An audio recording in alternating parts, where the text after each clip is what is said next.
Thank you for being here, everyone. My name is Stephen White. I'm the Executive Director of the Catholic Project here at the Catholic University of America.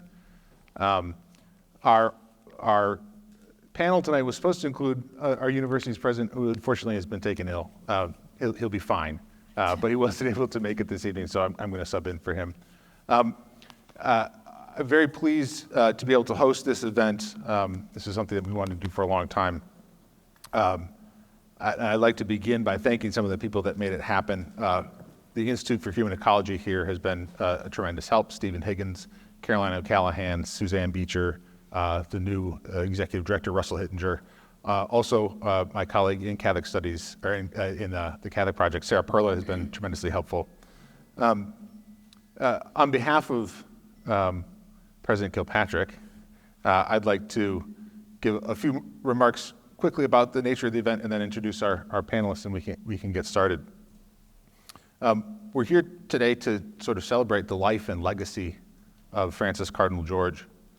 For those who remember him and know something about his life, they know already what sort of a singular and eventful life and monumental life he led for the Church in the United States. But for those who don't know, I want to give you just a little taste of who this man was that we're going to remember. Francis George was the 5th Bishop of Yakima, Washington, the 9th Archbishop of Portland, Oregon, and the 8th Archbishop of Chicago, Illinois. His was a life marked by scholarship, erudition, leadership in the face of tremendous change and challenges, but most importantly and significantly, his was a life marked by suffering and perseverance, fidelity, and abandonment to God's providence. Although Cardinal George rarely complained about his sufferings, he was carrying the burden with him his whole life of the polio he suffered when he was just 13.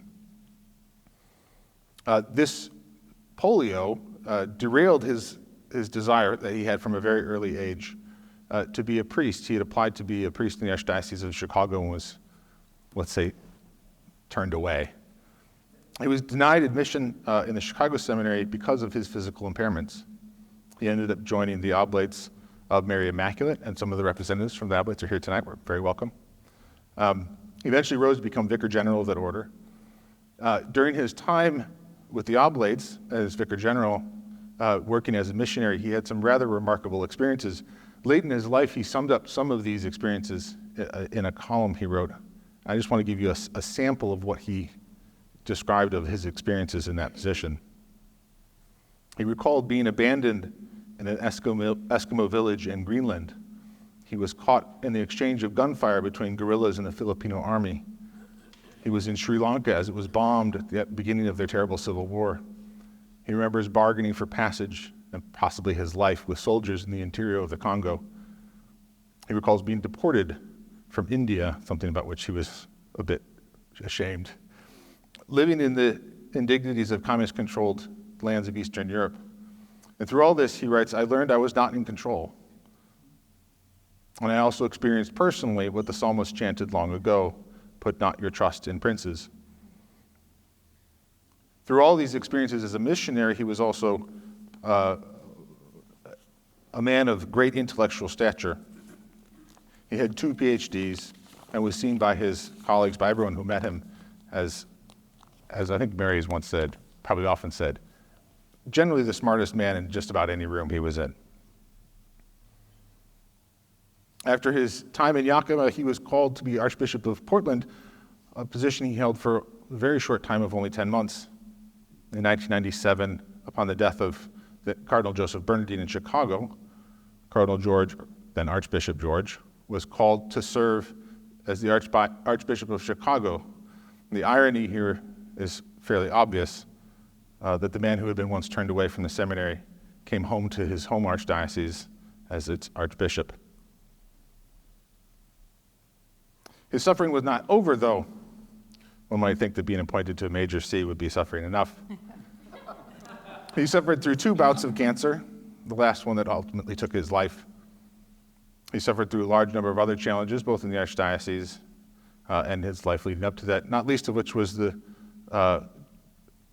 scourge of the crisis of clerical sexual abuse that he had to deal with. during his time there.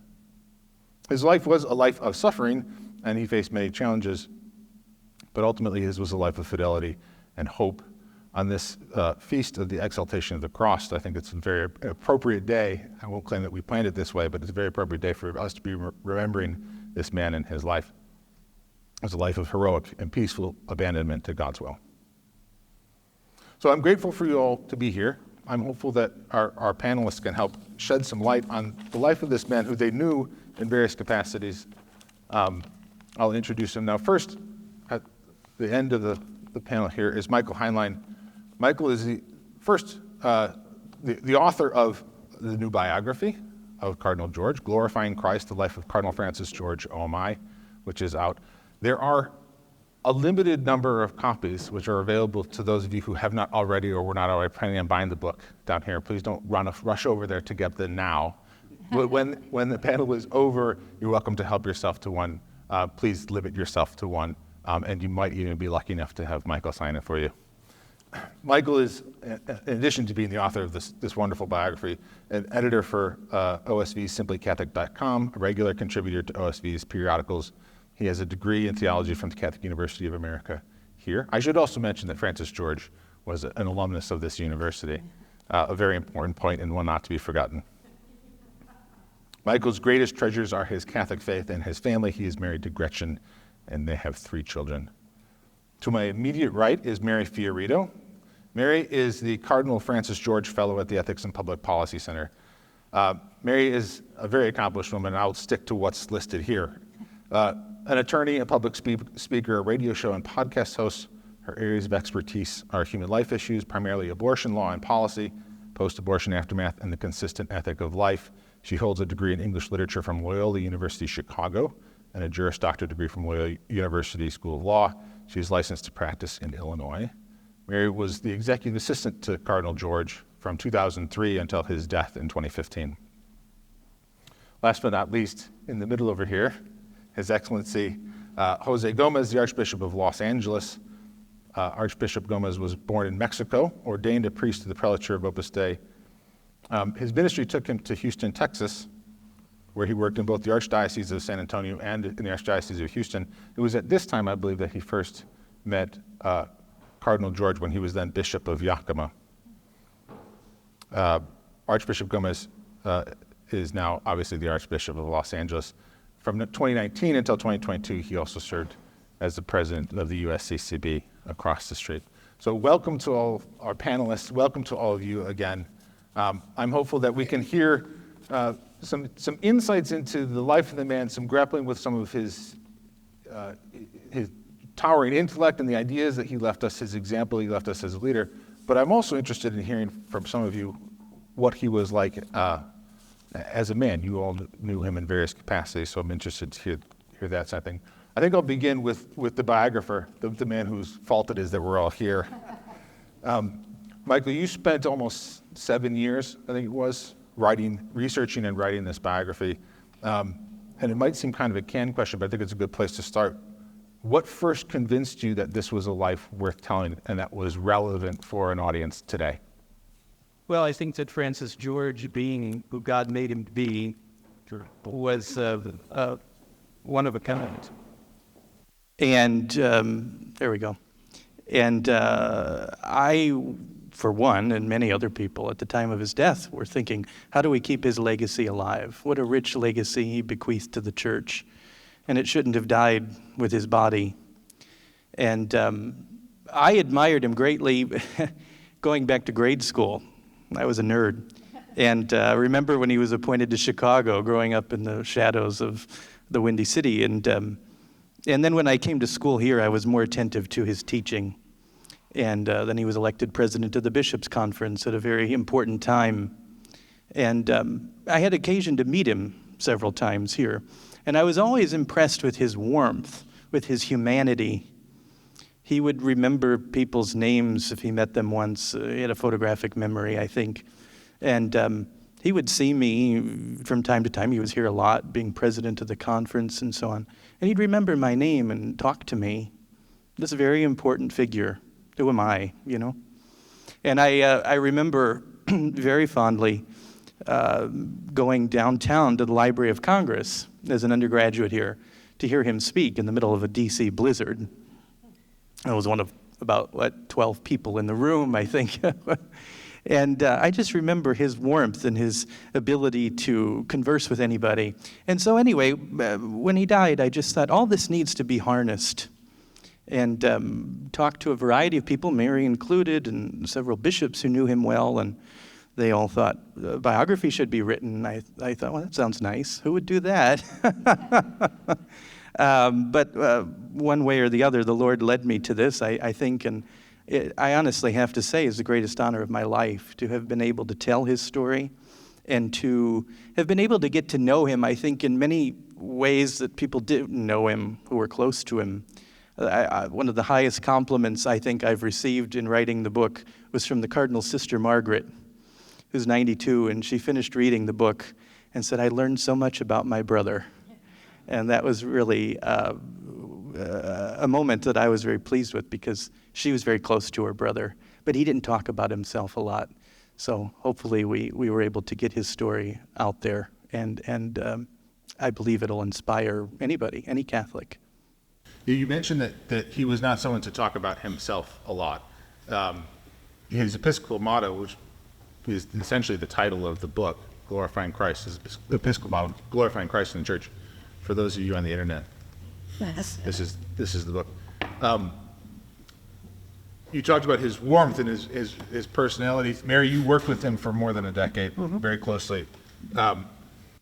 What was it like working for him? Specifically, how did he go about making difficult decisions? He has this great burden. He's the Archbishop of a major archdiocese. He has to make decisions all the time. He has to work with people from all walks of life, from other princes of the church on down to lay people. And what was his MO for interacting with different kinds of people? He was a person of great prayer, first and foremost. I mean, he was incredibly faithful. If he came into the office very early in the morning, for example, and, I knocked on the door, went in there with a cup of coffee or something, he would often be praying, doing his daily office or whatever. So everything began and ended in his day with prayer. And that was very intentional, no matter what the day had to bring. So he always began things with prayer, but then too, I think having served as the Vicar General for his community for so many years, he went to, I don't know, 100 countries throughout the world, if not more, and met people from so many different walks of life and so many different backgrounds and cultures and languages. He really met people where they were. I know that's kind of a phrase it's used a lot lately, but he really did. He really tried to start from the place of the person's own personal experience and culture, and then to try to bring Christ into whatever situation he was facing. And he could do that in any variety of circumstances, but always he came back to the fundamental of what Christ would want in any particular situation, even if that meant having to tell someone a very hard thing.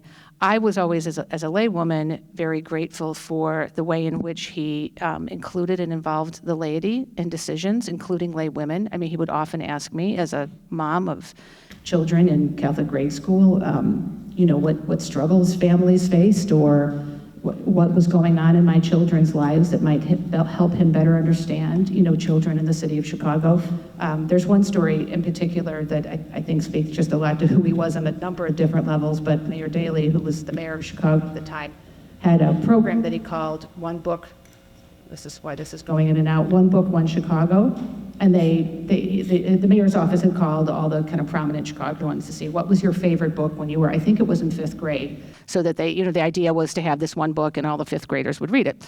So I was often deputized with these kinds of things. So I went and I said to him, okay, the mayor wants to know what your favorite book was in 5th grade. And he said to me, he goes, oh, okay, the encyclopedia.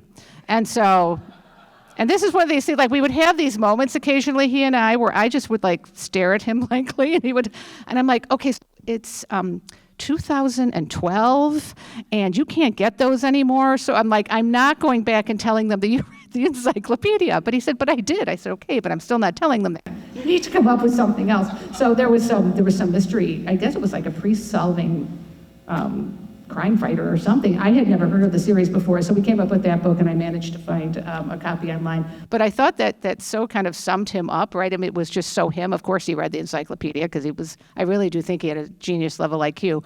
But also, he was very eager to, like, he wanted to do this for the kids. He wanted to share something of himself as a boy growing up on the northwest side of Chicago with them.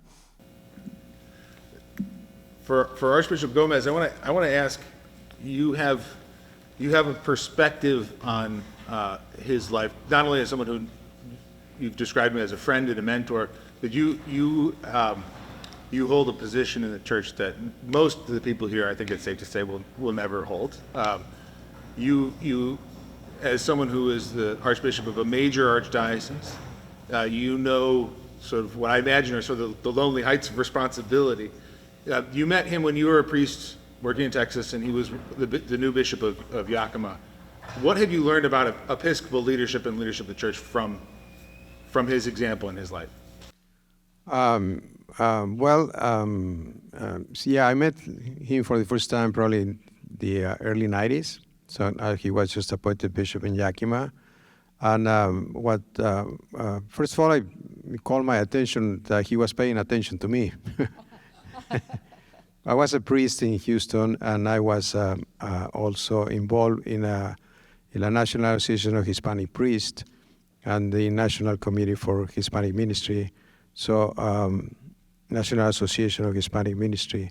So, we were in a meeting, and I was just trying to share with him some of the things that and then knowing that he was the Bishop of Yakima.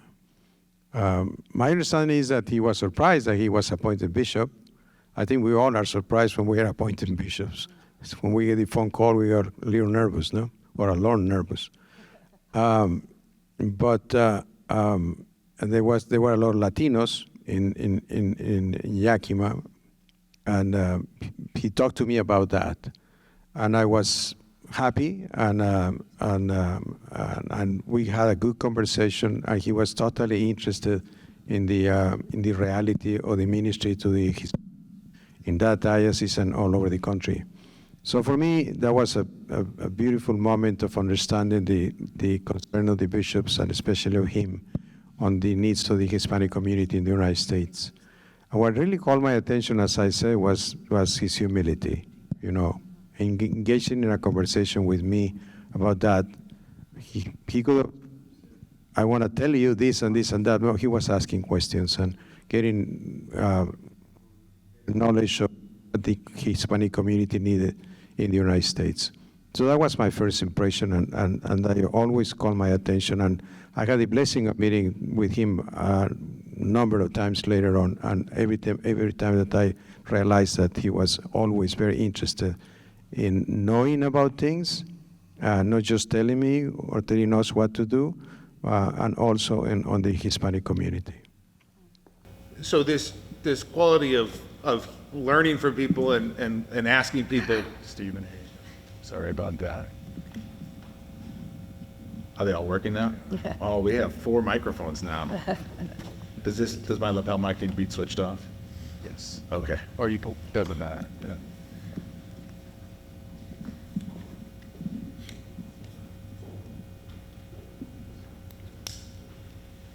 That's much better.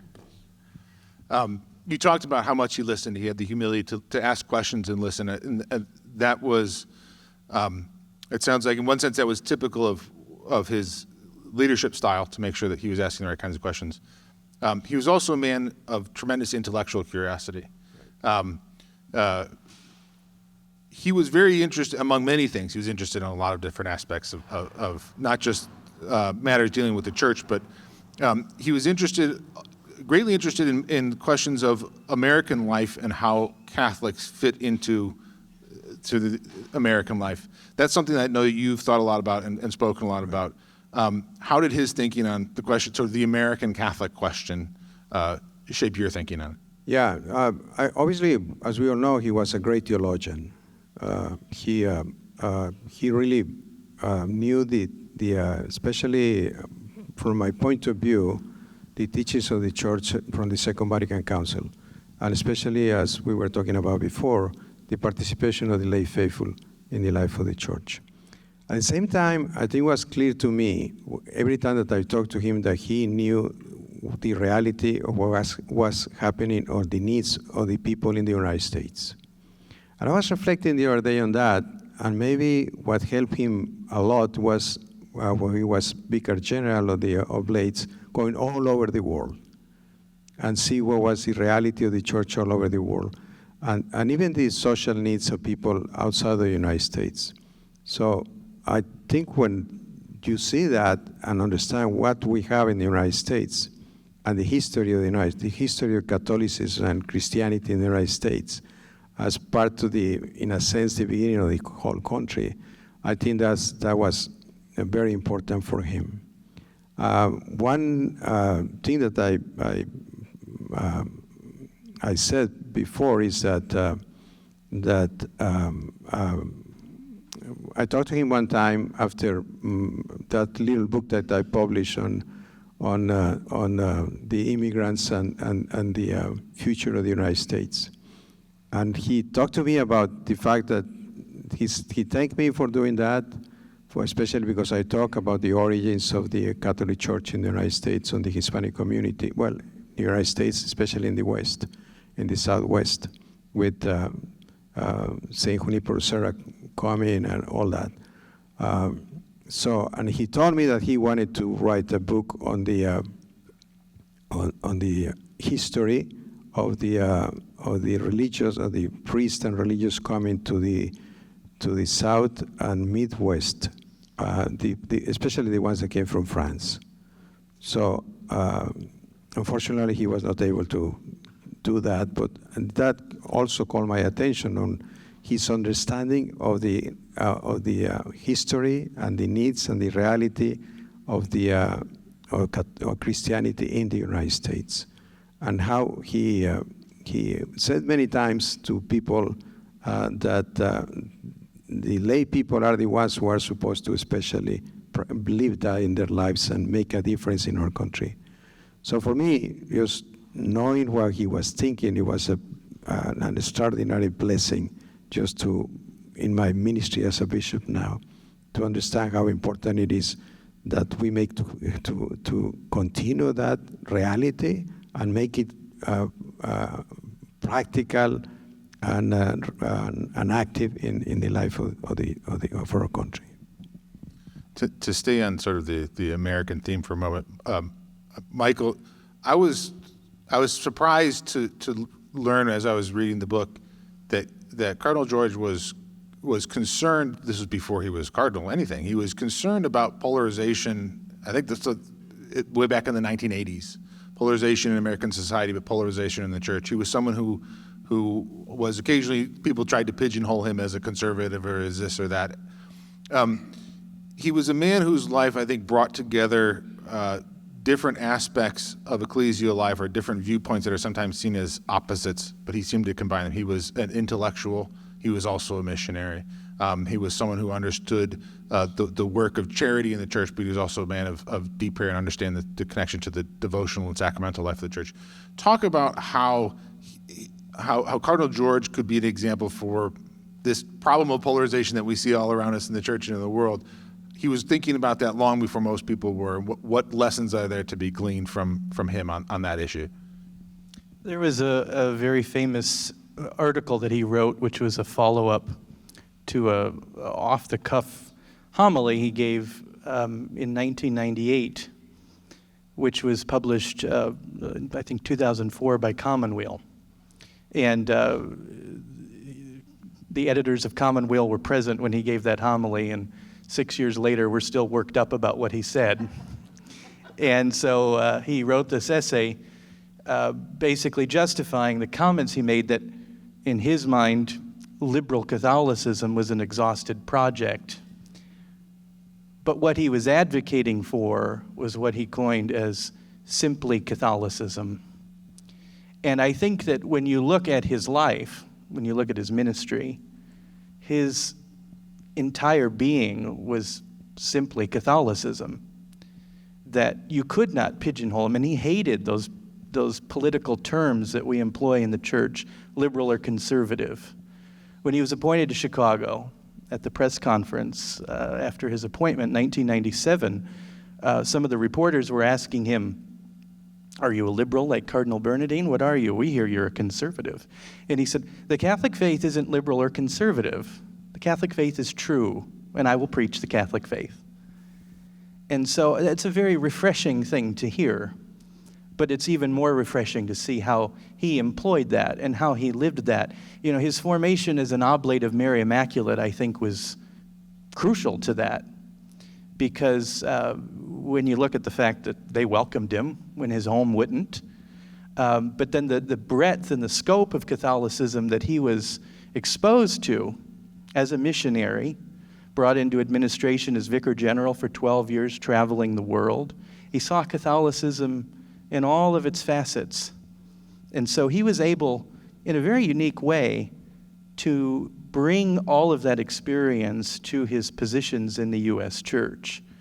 And I think Cardinal George is a model for us today as to how to look at the questions that are dividing us and find the truly Catholic answer.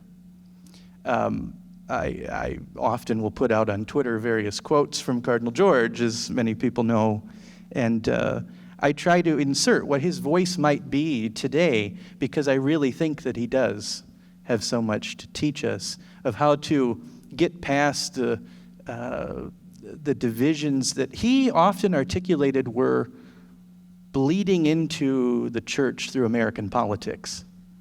That, you know, his articulation had always been that it's law that is the basis of culture in America. That's the only real thing Americans have in common, in his articulation.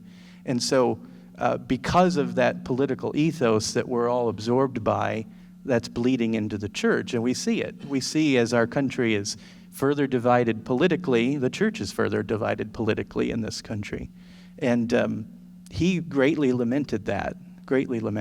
And I think, you know, by his example, if we can look at his life and what he taught, I think we might have some answers for the way forward. Mary, we've mentioned already how significant, and to some of us maybe almost outsized a role, physical suffering played in the life of Cardinal George. You were around him for a long time. How do you see his physical suffering having shaped his character? I mean, this goes back to long before any of us knew who he was. He was just a child, but he was someone who bore the cross daily in a particular way, and that shaped him. So talk a little bit about how you saw that when you worked with him. Yeah, thank you for that question, because it's very important to really understanding him.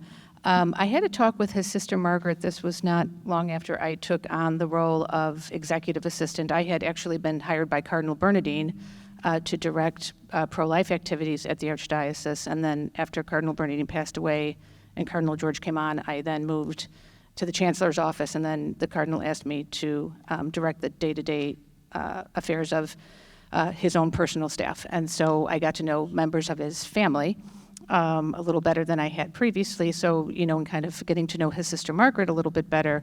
I don't know how we even got on this topic, but I had said, you know, I'm really trying to get to know your brother as well as I could, so I can, you know, I and the staff can serve him the best that we can.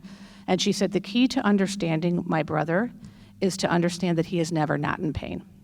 He is never not in physical pain. And so whether it was from, you know, the brace or some of the post-polio symptoms, and that surprised me, because when you know, it's kind of like you learn about these grace saints, like Mother Teresa living through 50 years of desolation and never hearing God's voice, and you're like, how did she do that? It's so to see everything he did all day long to the point of physical exhaustion, and knowing that he was in pain the entire time he did it. It's very humbling to learn that about somebody. And he said, you know, the one thing his mother said to him after he was diagnosed with the polio was, never feel sorry for yourself. And he never did. Boy, those words he took to heart. So, you know, that is the one piece of him that really has always, you know, stayed with me, is that he's so, I mean, occasionally he would complain, because, you know, it's just a human thing, right, if you're really suffering, but very rarely. And the schedule, the daily schedule that man kept.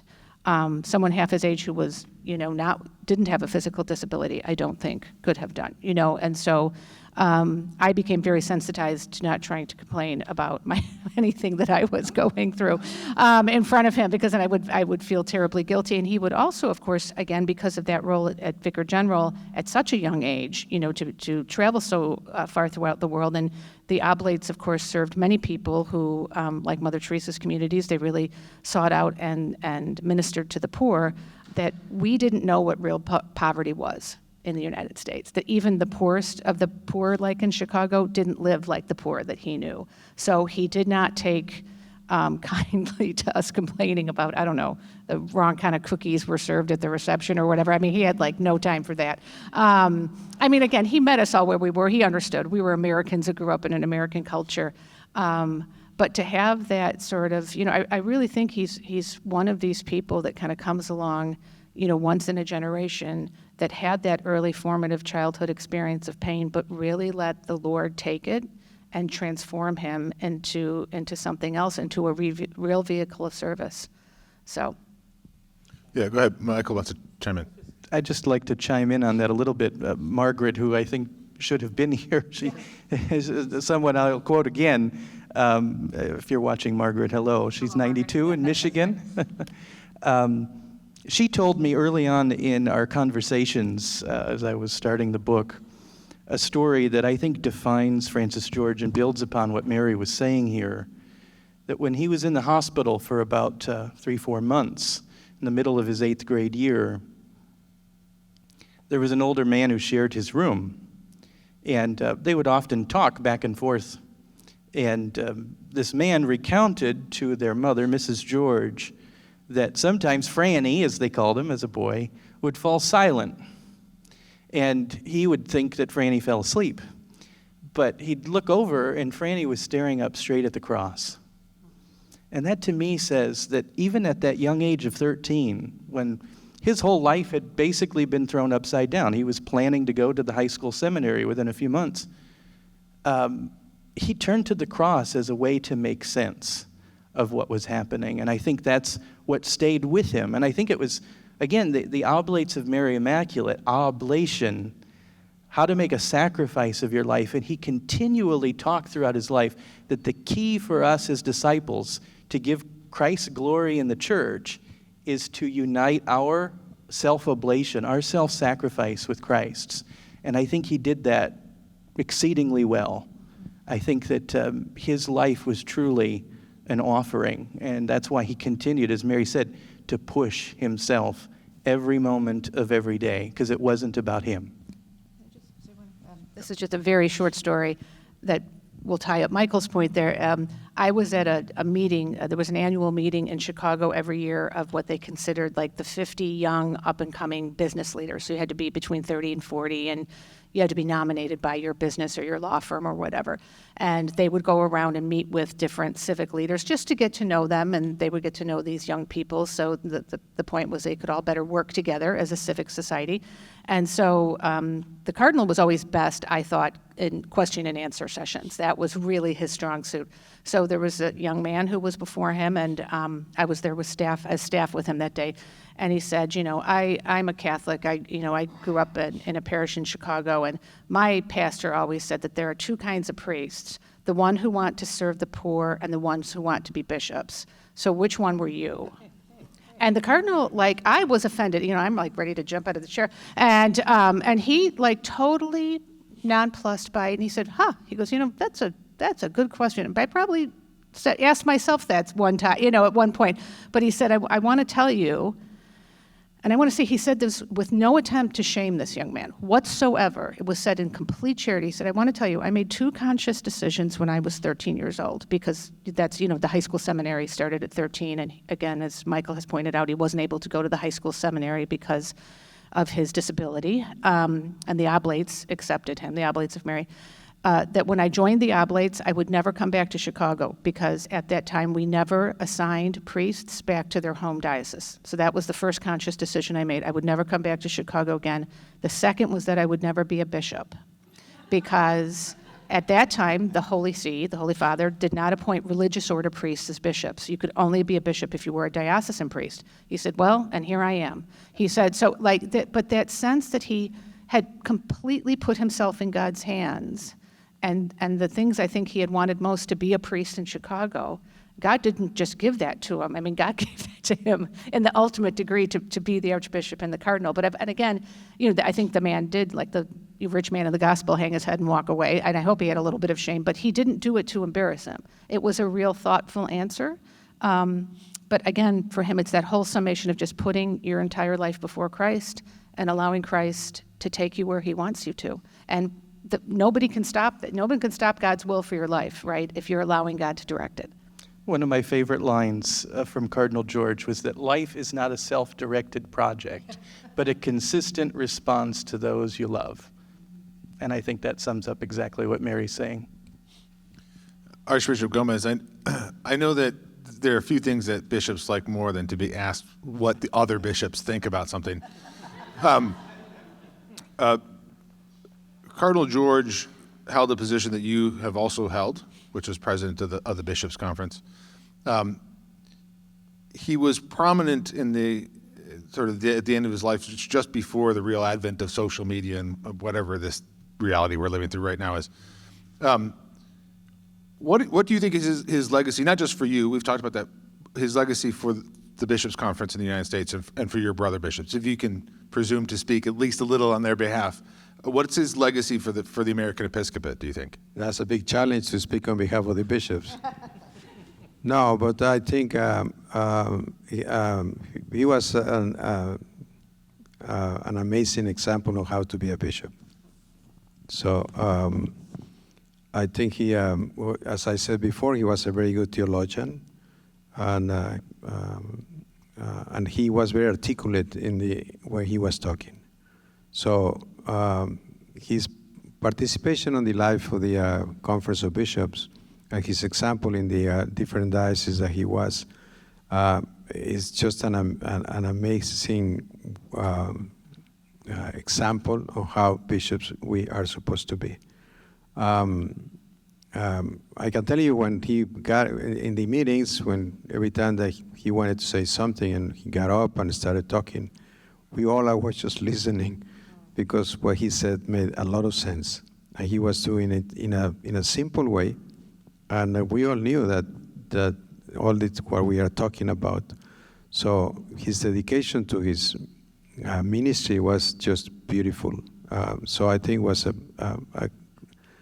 he for us was an extraordinary example of how to be a bishop. Even to the point that when he was, something I always remember, and it was very helpful to me when I was elected president of the conference, is that one time he was, we were talking about some issue, I don't remember which it was, but he, at the end of the conversation, he said, this is what is going to happen, something like that. No? So I was kind of strong in the way that he put it, and I guess we all were surprised. But then next day, at the beginning of the meeting, he apologized for that. So he opened the conversation again to allow us to say whatever we wanted. So I think for me, in dealing with my brother bishops, it was a beautiful example of how it is important for us to listen to each other, to be humble, and to accept that we have different way of thinking. But at the end, what is most important for us, as it was for Cardinal George, is the service of the people of God in the United States. So I think for all of us, it was just a beautiful example of how to be a bishop and strive for holiness in your daily life, in your specific vocation. So I think it was my understanding, I mean, from my point of view, it was an extraordinary example for all of us. We've heard a lot of uplifting and edifying things. Cardinal George was Archbishop of Chicago during a particularly painful time in the life of the church in Chicago, as it was for many parts of the United States. With the recently published grand jury report, or Attorney General's report, I forget who exactly published, out of Illinois. Michael, talk a little bit about the Cardinal's legacy on handling this painful issue of child sexual abuse. What he got right, and what his legacy is in Chicago in a lot of ways was ahead of most of the nation in dealing with this, but also how he handled with and responded to things that he knows he got wrong. He inherited a good process before the Dallas Charter that was in place under Cardinal Bernardine, and now Bishop Paprocki had really, defined that. But those cases that they were dealing with at that time were historical. They're coming up 30, 40 years later. He had never dealt with a live action abuse case that was, unfolding until 2006 as a bishop. It was the first time. And that unfolded rather unfortunately because information was not being passed to him. In fact, in one memo I saw he sent to staff, the byword in this chancery seems to be, "Don't tell the cardinal." And that's a problem we need to fix. Why are you keeping information from me? I can't make the right decision without information. I also, as I articulate in the book, he was a bit ahead of his time with some of the response to sexual abuse allegations. He was asked by the Holy See to look into the former Bishop of Springfield, Daniel Ryan. There were a lot of accusations against him. Things were very murky. We couldn't get a clear picture, he said, at the time. But he put a layman in charge of the investigation, which in those days was rather unheard of. This was 2001. And then he was, of course, a force behind getting zero tolerance adopted. And he was part of the mixed commission of 4 U.S. bishops and 4 bishops from the Holy See that got together to respond to the codification of the Dallas Charter and law. And he was very adamant about zero tolerance. In fact, I found the minutes of a meeting where there was a curial official saying that zero tolerance should not happen because it's just an American problem. And Cardinal George kind of blew up at him and made it quite clear that this needed to happen. And I think was a singular force in that. And I know that he also would never hesitate, because he saw it as his duty as a cardinal to request one-on-one meetings with the Pope if he had something to say. And I know that there were occasions on the sexual abuse issue where he did that and spoke clearly and plainly to John Paul and Benedict on the issue. In 2006, when the McCormick case erupted, Cardinal George was not well served by his staff. He didn't get the information, but he entrusted a lay member of his staff to look into where are the problems in the chancery, first bishop in the country to have done that, and invited a former FBI agent to come in and do a thorough analysis of the broken systems in the chancery, publish that for the public to see, and made the changes necessary. Because as he said, this was the first live case. We didn't really know what we were doing. But he said very plainly, I never covered up anything, but the buck stops with me. And he apologized. And I thoroughly believe that that was an albatross that hung around his neck till the day he died. Chicago was its own machine, right?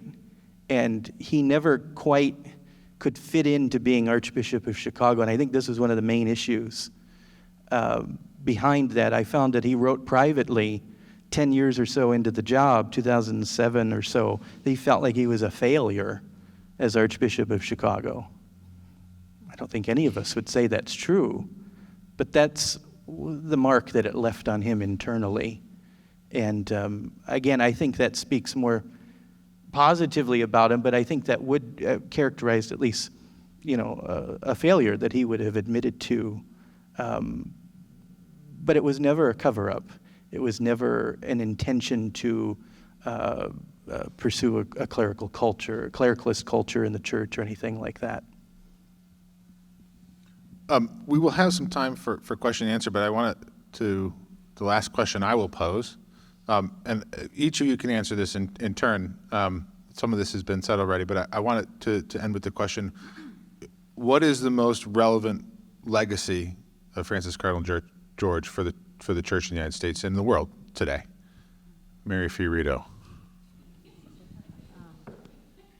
Most relevant. You can answer the question however you want, Mary. No, I'm just trying to think.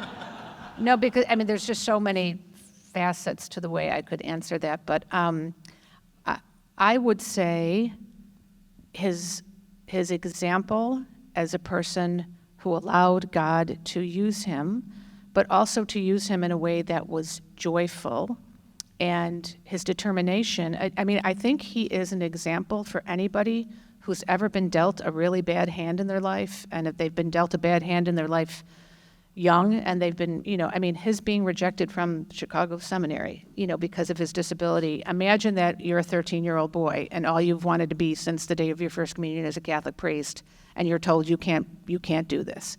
That God can take whatever brokenness that is, and he can mold it, and he can do a miracle. That God has the final say in our lives. I guess I could sum it up that way. I think he is a beautiful example of that, and I think I like to tell that story to grade school kids if I'm talking to confirmation candidates or whatever. Here's what happened, and he wound up coming back as the Archbishop of Chicago. So if you feel God's put something on your heart that he wants you to do something, don't let the first no stop you from doing that. So I think he's a great example for young people who think their life is over because they didn't get into the right high school, or they got cut from a certain basketball team or what have you, that no, God can take whatever happened because he always has the final say. I would say that his vocation as a priest and as a bishop, I think he gave us an startling example of how to be open to what God is asking you to do, and also to make it happen, with humility, but at the same time with the conviction that doing the will of God is what is going to make you happy, and with the help of the grace of God, you are going to have a wonderful life and then go to heaven. And then at the same time, just as Mary was saying, you're doing God's will, your vocation. This is what God wants me to do. And whatever is in the way is not a problem, because God will help me to get it done. But I think especially for bishops and priests, it's an extraordinary example. To get Michael's answer, you have to buy the book. No, I'm just kidding. Yes, over 300 pages will answer the question for you. He was asked that question a lot himself. And the last homily he gave as Archbishop of Chicago in November of 2014, he said, what's the answer to this question of what is your legacy? And he looked out to the people at his cathedral and he said, you are my legacy. He said, I, as your Archbishop, saw to it that the sacraments were celebrated, that the Word of God was preached, that you have the opportunity to grow in holiness. If that happened, that's the best thing I could have done. And I see that witness whenever I've gone to his grave. He was the first Archbishop of Chicago to be homegrown, but he's not buried with the Archbishops of Chicago. He chose to be buried in a regular grave next to his parents in a regular archdiocesan cemetery. And I live 3 hours away, but whenever I'm there, and I know Mary has had the experience herself, shared it with me many times, people are at the grave when I get there or coming behind me, or there are notes there asking for his prayers, pictures of sick people, candles, flowers, what have you. So he wanted to be a shepherd. When he left Yakima in 1996, the local newspaper called him the Good Bishop. And that was the legacy he wanted to leave. And I think that is the legacy.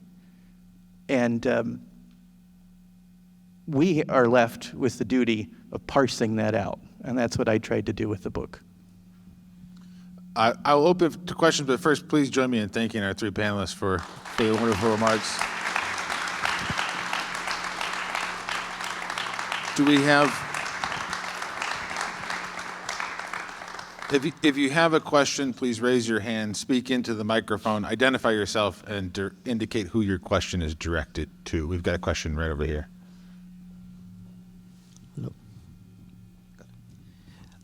So it has been mentioned that Cardinal George identified and was very concerned about polarization in society long before it became a general concern. However, I would argue that today's polarization is a completely different animal from the polarization in the 1980s or 90s. Completely different order of magnitude and much more destructive power. So my question to all of you, based on your knowledge of Cardinal George, do you think that you will be able, if you were alive today, to provide the leadership that I'm afraid the Catholic Church is failing to provide today in this darkness? Thank you.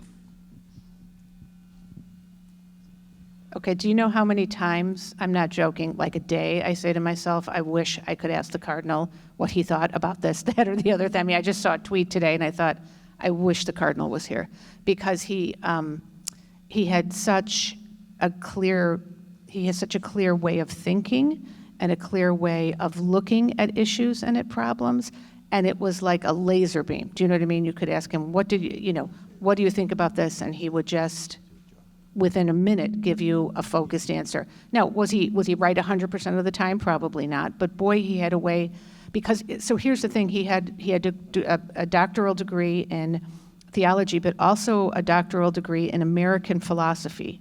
So he understood the American experience in a way, I think, that many, bishops or not bishops, don't understand the way American politics and the whole American experience, if you will, sort of came up, right?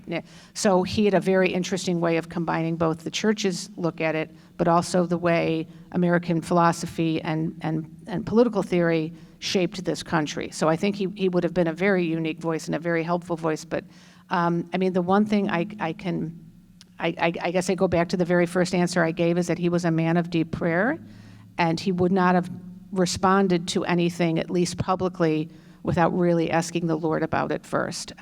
I know that's not, but I can't tell. It's like my husband laughs about it. I say, oh, I wish he was here so I could ask him about something like this, because I know he would have something to say about it. But I guess we're going to have to wait until, hopefully, we see him in eternity to find out. There's that very famous quote of Cardinal George's that was said in a private gathering with priests, but then released to the media, where he said, I will die in my bed, my successor will die in a jail cell, his successor will be a martyr in the public square. And then usually the quote drops there, but the last part was, and his successor will pick up the shards of a broken society and heal the world, as the church has done for the past 2,000 years. To me, that quote encapsulates what I see as a very prophetic nature in Francis George.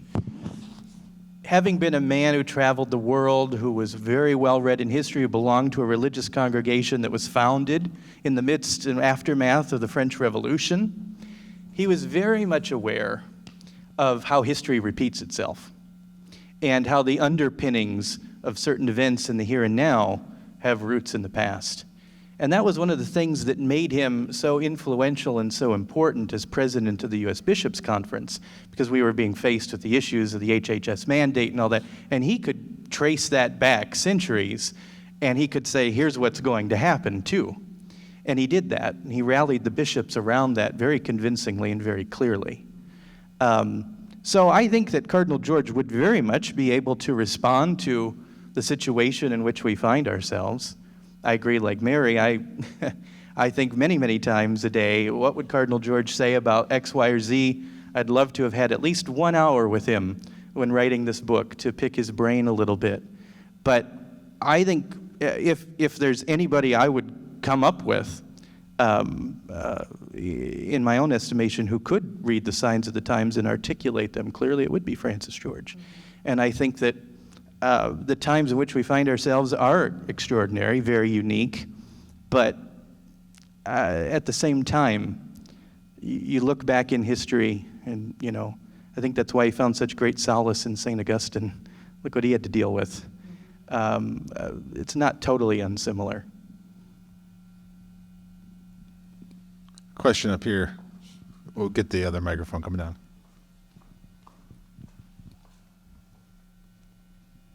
Thank you. I actually was not close to Cardinal George. After all, he was a provincial when I was a scholastic, so scholastics and their provincials are usually not close. But I remember when my mother died in 1996, he was Archbishop of Portland, I would guess then. So he really didn't have a lot to do as Archbishop with the oblates anymore. That's typical when an oblate is made a bishop. But he wrote a card to me upon the death of my mother. I was shocked to hear it. And he wrote, you know, the usual things, I'm so sorry your mother has died and all this. But the last 4 words, besides saying love Francis, he said, stay with your pain. And so what a great psychological comment, stay with your pain. That has served me well and served me well at the time. What a great man. Thank you.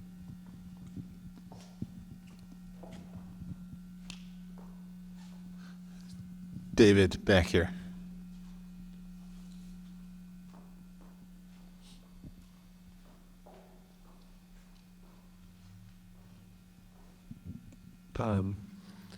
I was in graduate school when the exhausted liberal Catholicism comment came out, and found the Simply Catholicism project very attractive. But I wonder if this is directed to all of you. I wonder if you could speak to the traction that the Simply Catholicism project has on the ground. It strikes me when I look around, Catholics themselves tend to just scurry into one camp or the other. What is the difficulty of kind of making the Simply Catholicism flourish? I'll let whoever wants to answer this, but Michael, when you were talking, I'm thinking of the reading from Mass today. I think mostly we spend our time as Americans grumbling about the food after having been freed from Egypt. So maybe we need to worry less about the food and the fact that we've been liberated from something. So, but for the panelists, the Simply Catholicism. In my estimation, it hasn't gained all that much traction, very regrettably. It's something that propelled me with telling his story is what can he bring to the moment still. And it's on us, right? We're the ones that are not helping it really gain as much traction. I think that he left a great, rich legacy to equip us. But at the same time, I think that there's something about us as Americans that we just don't want a sacrifice of ourselves. Mm-hmm. And so is our allegiance truly to Catholicism, or is our allegiance to something else? I think Cardinal George would often say for Americans it's to something else. And that's probably why it hasn't come to define us as it should. Although to add to that, I would also say that he was very much grieved, and I think surprised at first, and then gradually more grieved when, just his day-to-day job as pastoring, when he came to understand the depth to which the modern church, especially younger people, did not know their faith. There was nothing that would drive him more crazy than if St. Patrick's Day, God forbid, fell on a Friday during Lent, and all these people would call, you'd get all these calls for honest, Holy Day of Obligation, no one's worried about that, but you can't have your corned beef on a Friday in Lent. It just baffled him, because it's such a small sacrifice to go out, and you can do it the next day or the day before. So, that's just kind of a funny example, but I remember one time he came from a funeral of a prominent person, and he called me in to the office afterwards, which was not a usual thing, and he said, Mary, sit down for a second. He said, I just got back from this funeral, and he had just presided in choir robes. He wasn't the principal celebrant. He said, there was not one prayer for the repose of this person's soul. We heard a lot about blah, blah, blah, being in heaven and, looking down as an angel upon us. And he said, would you please call the family? Please call them right now. I want to do a month's mind mass for the family. I said, of course. So I I called the person's assistant and I said, the Cardinal would like to do at his residence, I mean, think of the honor of this, a month's mind mass for your parish. So of course, then I had to explain what a month's mind mass was to the family, and that's fine, because not everybody knows that tradition. But then they were like, oh, maybe 4 or 5 months from now, that's really not going to work for us. I mean, they didn't, to not grasp the importance of praying for this person. So he just said, I'll do the month's mind at he has a private chapel in his house.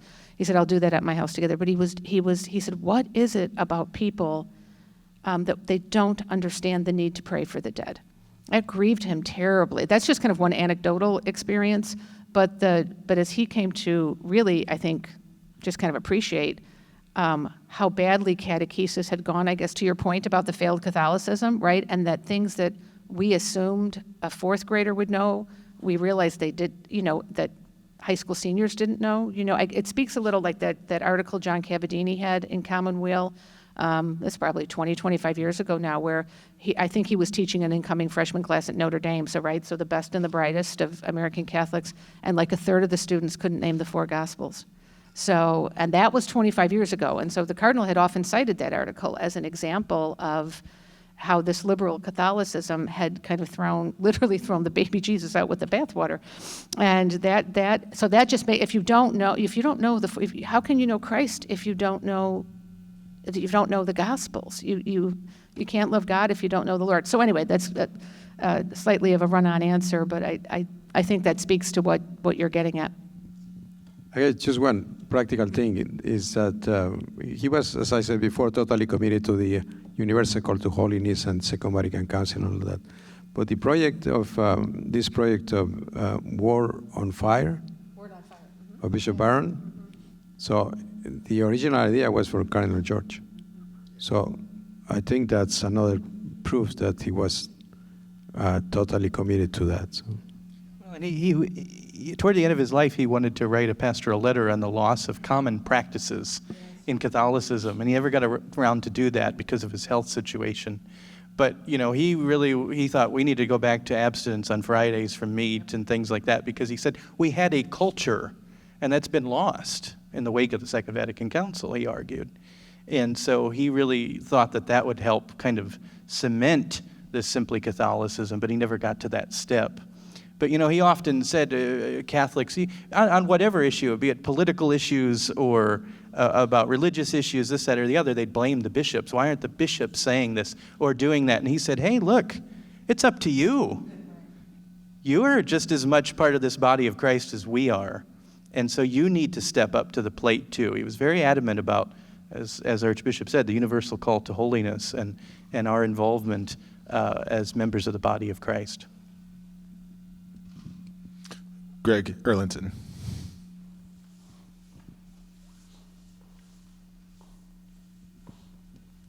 Thank you. When I was publisher, our Sunday Visitor, we had a tip that we should publish the dissertation by Cardinal George, and we handed the dissertation off to editors who quickly came back and said this was not going to be something for a mass audience. But you described him as a theologian, and he was a theologian before he was a bishop or a cardinal. I was wondering if you could sum up, and maybe, Michael, this is for you, I don't know, if you could sum up either what was a particular theological insight or what was the theological line of thought that really kind of summed him up even before he became a member of the hierarchy.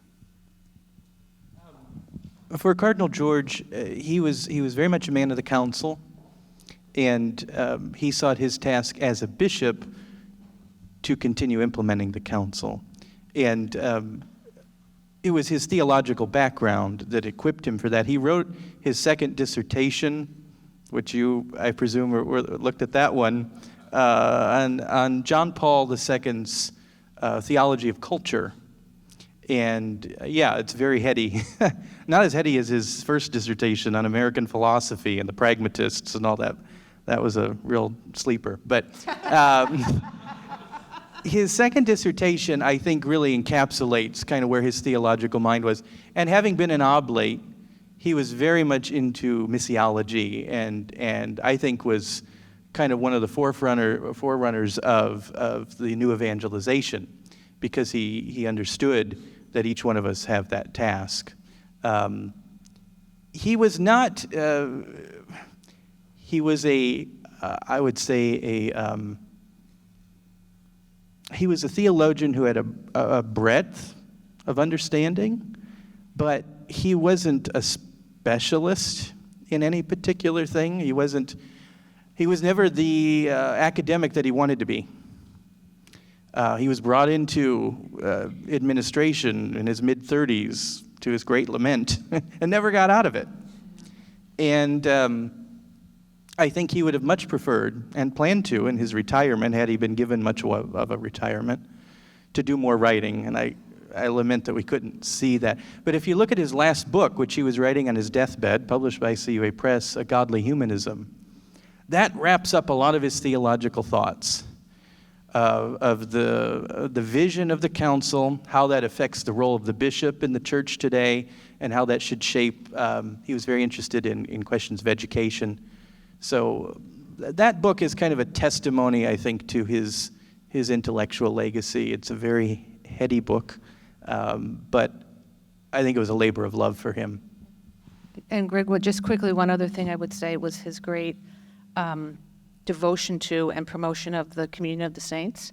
And you oblates will appreciate this. He would often talk about when the oblates were sent to Canada to do missionary work, and how at first they had absolutely no luck. They could not convert anybody. And the ones who were there went home for a couple of months over the summer and went to the grave of Therese of Lisieux and brought back some dirt from her grave, and went back and kind of sprinkled it all around the sites where they were missioning, and then began that summer to get converts, first by the hundreds and first by the thousands. So I remember him telling me he had the opportunity to go to Lisieux, and how he was almost in tears telling about the moment of praying, because she's the patron saint of missionaries, and the Oblates being a missionary order, to pray in the room where she died. But the second, and I'll try to say this myself without getting weepy, was when fetal remains were uncovered at a place near Chicago, and he went to the burial. And there's a picture, it actually was in the Chicago Tribune, of him. Is it in the book as well? Okay. I have read the book. I'm just because I didn't forget that. Where he's reaching out and he's touching the grave. And I remember when I saw it in the paper, I'm like, oh, I said, what were you doing there? He said, I asked them to pray for me. And I asked them to pray for for all the other children who are in danger. And, he said, their prayers are very powerful, Mary. I mean, he was very, and I said, oh, I know, I was just asking. But he had this great, that we didn't appreciate as Catholics, that part of our tradition, and how powerful it was if people actually tapped into it, So sometimes when I had a friend whose son was diagnosed with cancer, so I figure, okay, well, he told me about this, so I went to his grave, and I'm digging up the grave, and I hope there's no cameras around it, because they're going to be, who is that woman who's always going and getting little, and so then I brought it home, and my husband didn't know what it was, and he threw it out, so I had to go back, and I had to get more. He didn't know, it wasn't his, anyway, but I really do, I've heard so many stories of him, I believe, interceding for others. He would get angry because he would say, never assume, I'm not in purgatory, so, but he died he was in a lot of suffering right before he died. And so I believe the Lord, took that into account. But I also believe that he, particularly for things involving children, because he loved children and he always had time. The last picture I have of him is this was when selfies were first a thing. And I was at a pro-life breakfast for the Roe versus Wayne anniversary with him. And my children were there, and I have my 9-year-old who's kind of precocious. This was when selfies were first a thing, and he was really sick that day. It was not long before he died, and he was having trouble walking, and I could tell how much pain he was in, and he dragged himself there because it was a pro-life thing.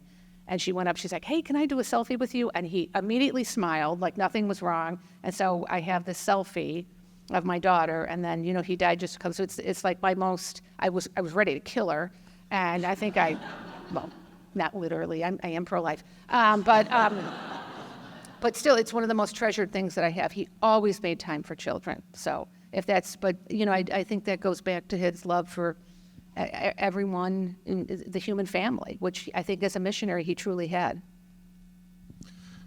Thank you, Mary. We'll end there. Please again join me in thanking our panelists, Michael, Archbishop Gomez, Mary.